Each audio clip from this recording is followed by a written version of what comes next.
So in the next Heroes episode, we're gonna either see Vegeta fight against a new powered up Cell or a new powered up Majin Buu.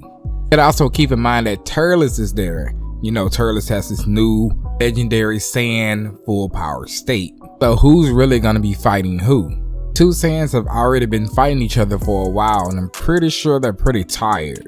Last time we seen a Vegeta in the manga fighting against Turles, he wasn't even in his new dark Super Saiyan blue state. So will Cell and Buu fight together against Turles and Vegeta? They can really spin this a lot of ways. Buu can actually absorb Cell if he wanted to and really overpower both of them. When it comes to Planet Glass, where we have Yamcha, Hit, Metal Cooler is there, not in the promotional anime, but in the manga, Metal Cooler is there. They're going to be facing off against Finn from Super Dragon Ball Heroes The Dark Demon Ram mission, as well as Chilled from one of the old Bardock specials, who is Frieza's ancestor. In the manga, we did see that Metal Cooler was intrigued. Like, he was like, is that? Like, he knows that energy level, or he knows that power signature. If you enjoy the theories and information that I give you, make sure to hit that like button. Likes go a long way on this channel. Make sure to hit the subscribe button. Turn on those post notifications. That way you can be reminded every time I upload a new video. Of course, we all want to see Bardock go against the Menger alongside with Goku.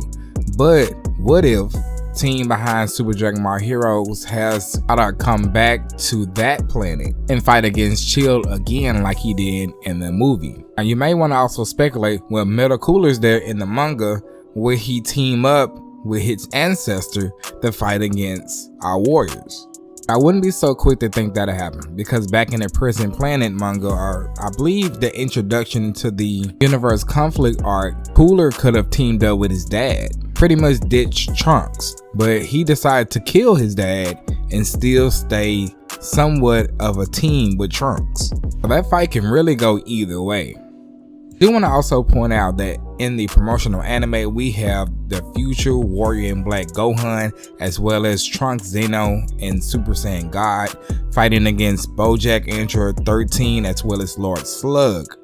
But in the promotional manga, it is Zeno Goten and Super Android 17 against all three of them. We haven't seen a future Warrior in Black Gohan and Zeno Trunks in the manga in a while. They be holding them for something, or did they just simply forget about them? Next, we got these two Piccolos, the Piccolo in the hood, as well as the regular Piccolo, the Capsule Corp version of Piccolo. Then we have the Capsule Corp version of Gohan. Just like in the promotional anime and manga, they're going to be going against the Dark Demon Ram crew. This consists of Majin Salsa, Poutine, Deborah, some other warriors. Now the crazy and interesting thing about this is the fact that Deborah doesn't want to fight them. For some reason, he doesn't want to fight. He's waiting on something. Or could he simply be waiting his turn, because he seems to be letting Gohan fight one of the other minions? Just like any other iteration of Gohan we know, except for future Gohan, Gohan seems to not have his limits tapped into yet, because he's fighting with basic Super Saiyan, which his opponent is asking, why aren't you fighting in that monkey transformation that you was fighting me before a long time ago? Not knowing that that is another iteration of Gohan there. He's talking about Gohan Zano, who has access to Super Saiyan 4. Nice little tidbit to go ahead and add in is the fact that we know the name of the glass girl, the one that's kin to Lags. Her name is Vidro, V-I-D-R-O. Vidro or Vidro, however you want to pronounce it. So let me know what you think in the comment section below regarding that. In other Dragon Ball news, I just want to throw that out there that of course Dragon Ball Super, the manga, has already started going into the adaptation of Dragon Ball Super Superhero. Now we at the part where Dr. Hedo has broken out of prison and Krillin tried to stop them, but the thing is, that same bee that we seen, or it's not really a bee, it's kind of like a wasp. In other words, that insect was able to knock Krillin out. A lot of people is now power scaling that bee to be able to beat Cell in the Cell Saga, because of course after the Cell Saga, Krillin has trained multiple times to be able to face, you know, foes of that future timeline. Yeah, I thought that was pretty crazy that people is power scaling a wasp against the foes of the past. But let me know what you think in the comment section below in regards to Super Dragon Ball Heroes. We all know that Super Dragon Ball Heroes promotional anime episodes are only 8 minutes long, so they're not going to have any details in any of these fights that I presume, or that I've talked about. So it's really going to be up to the arcade mission as well as the promotional manga to build more details in these fights.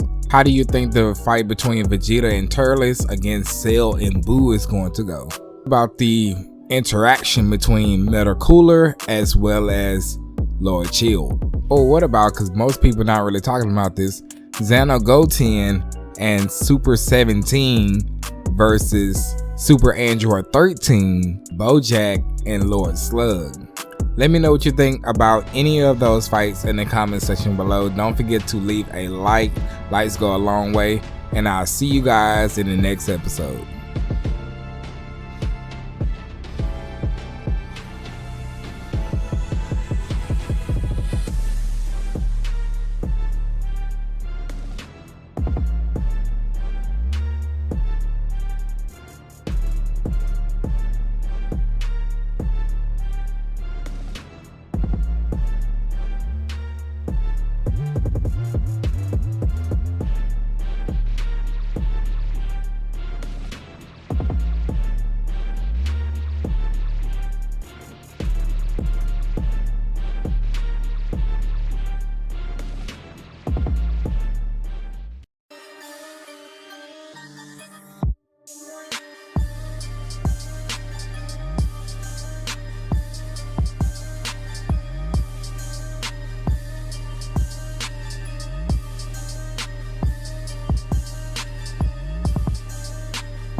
So with episode 9 of Super Dragon Ball Heroes coming out for March the 6th, I thought we'd have a discussion about the Jiren versus Cumber fight, what to expect, what shall we see, because this should be an epic fight.